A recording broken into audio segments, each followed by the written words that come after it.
Alkitab Berita Baik, Kejadian 4:32. Yakub meneruskan perjalanannya.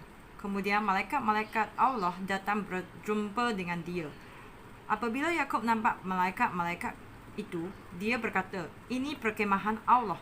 Oleh itu, dia menamakan tempat itu Mahanaim. Selepas itu, Yakub menyuruh beberapa orang utusan berjalan mendahului dia ke negeri Edom untuk berjumpa dengan Esau, abangnya. Yakub berkata kepada mereka, "Katakanlah kepada abangku Esau begini, saya Yakub, hamba Tuan. Selama ini saya telah tinggal bersama dengan Laban. Sekarang saya mempunyai lembu, keldai, domba, kambing dan hamba.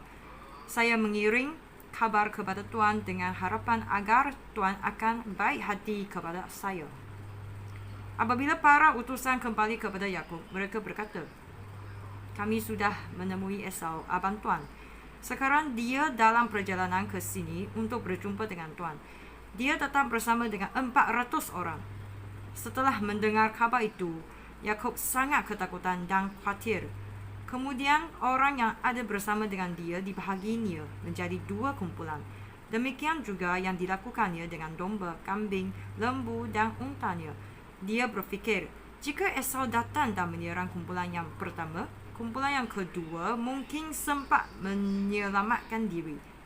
Kemudian Yakub berdoa, "Ya Allah, yang disembah oleh datukku Abraham dan bapaku Ishak, dengarlah aku.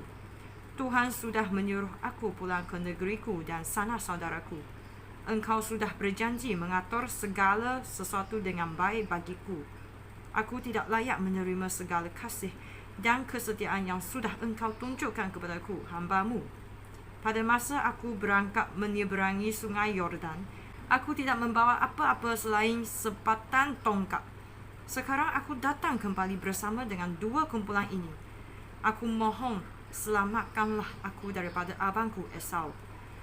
Aku takut jangan-jangan dia datang menyerang dan membinasakan kami semua, termasuk wanita serta anak-anak. Ingatlah bahawa engkau sudah berjanji mengatur segala sesuatu dengan baik bagiku dan memberikan banyak keturunan kepadaku. Bilangan mereka akan sebanyak pasir di pantai, sehingga tiada seorang pun dapat menghitung mereka." Setelah bermalam di situ, Yakub mengambil sebilangan daripada binatang ternakannya untuk dihadiahkan kepada Esau.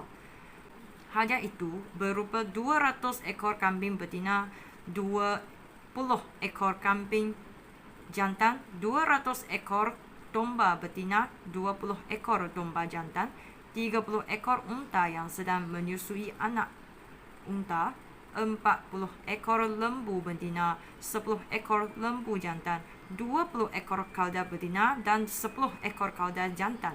Semua binatang itu dibahaginya menjadi beberapa kawanan. Lalu setiap kawanan diserahkannya kepada seorang hamba. Dia berkata kepada mereka, "Berjalanlah mendahului aku dan pastikan ada jarak di antara kawanan yang satu dengan kawanan yang berikutnya."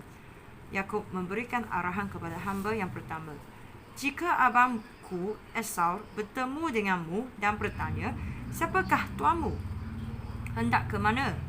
Siapakah pemilik ternakan yang kamu giring itu?' Jawablah, 'Milik Yakub, hamba Tuan. Dia mengiring kawanan ini sebagai hadiah kepada Esau, tuannya. Yakub, hamba Tuan, sudah menyusul kami.'" Yakub memberikan arahan yang sama kepada hambanya yang kedua, ketiga dan semua orang yang ditugaskan untuk mengurus segala kawanan binatang itu. Yakub berfikir bahawa dia dapat membujuk Esau dengan hadiah-hadiah itu, dan apabila bertemu nanti, Esau mungkin akan memaafkan dia. Oleh itu, dia mengiringkan hadiah-hadiah itu lebih dahulu, sedangkan dia sendiri bermalam di perkemahan. Pada malam itu juga, Yakub bangun lalu membawa 2 orang isterinya, 2 orang guntiknya dan 11 orang anaknya menyeberang sungai Yabok.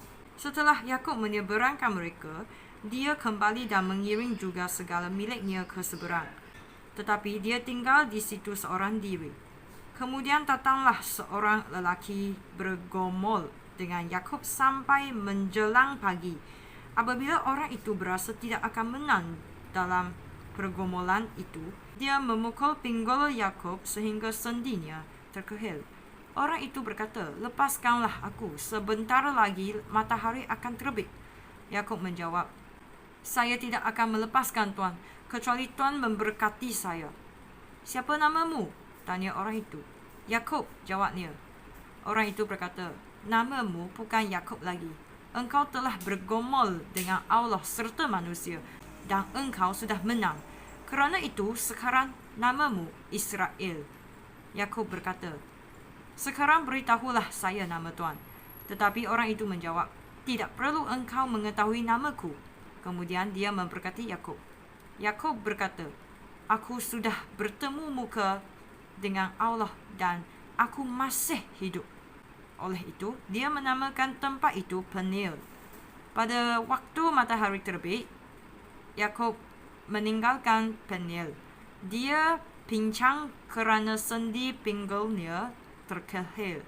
Sampai sekarang, keturunan Israel tidak makan daging yang menutupi sendi pinggul binatang, kerana Yakub kena pukul pada pinggulnya.